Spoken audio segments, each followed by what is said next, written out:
RG Kar medical college হাসপাতালে উঠতি doctor তরুণ চিকিৎসক মৌমিতা দেবনাথের মৃত্যুকে ঘিরে এবার মুখ খুলেছেন টলিউডের অন্যতম জনপ্রিয় অভিনেতা অঙ্কুশ হাজরা।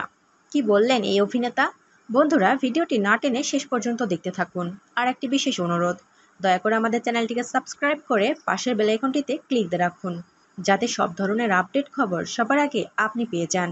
আরজিকর কাণ্ডে এখন পর্যন্ত একজনকেই গ্রেপ্তার করা হয়েছে, কিন্তু আরজিকরের পড়ুয়া চিকিৎসকদের তরফ থেকে শুরু করে বিভিন্ন মহল থেকে দাবি উঠেছে এই ঘটনা কখনোই একার পক্ষে সম্ভব নয়। নৃশংসতা দেখে অনেক চিকিৎসকের দাবি যা ঘটেছে তা গণ নির্যাতনের ঘটনা। উঠছে প্রভাবশালীদের জড়িত থাকার অভিযোগও, যদিও তা এখনও প্রমাণিত নয়। উচ্চ আদালত সিবিআই তদন্তের নির্দেশ দিয়েছে। রাস্তা দখলের বার্তা নিয়ে মাঠে নেমেছেন শহরের মেয়েরা। এইসবের মধ্যে মুখ খুলেছেন এবার অঙ্কুশ হাজরা। সম্প্রতি সামাজিক যোগাযোগ মাধ্যমে এক বিবৃতি দিয়েছেন তিনি। প্রভাবশালী আসলে কারা তা নিয়ে চাঁচাছোলা মন্তব্য এবার অভিনেতা অঙ্কুশ হাজরার।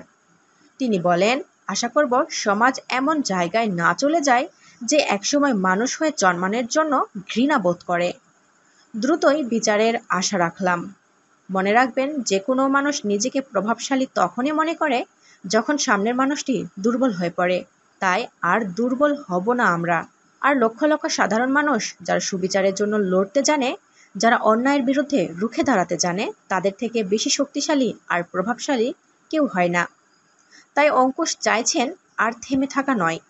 তার বার্তা, কিছু অসুস্থ মানুষের এই পৃথিবী থেকে সরিয়ে মেয়েদের জন্য একটি সুস্থ সমাজ তৈরি করা।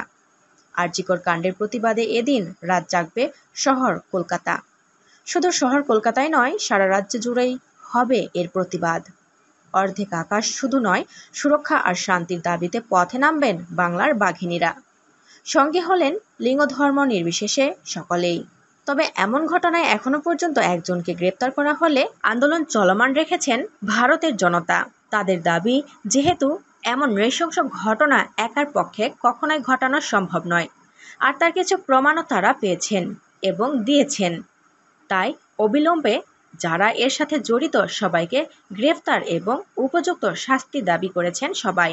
যতক্ষণ না পর্যন্ত তাদের সবার শাস্তি না হচ্ছে বা তাদের সবাইকে গ্রেফতার করা না হচ্ছে, ততক্ষণ পর্যন্ত এই আন্দোলন চলমান থাকবে বলে জানান আন্দোলনকারীরা। প্রিয় বন্ধুরা, এই সম্পর্কে আপনাদের মন্তব্য কি? অবশ্যই কমেন্ট করে আমাদের জানিয়ে দিন। আর পরবর্তী আপডেট নিউজ সবার আগে পেতে হলে আমাদের চ্যানেলটি সাবস্ক্রাইব করে পাশের বেল আইকনটি অন রাখুন। এতক্ষণ সাথে থাকার জন্য ধন্যবাদ।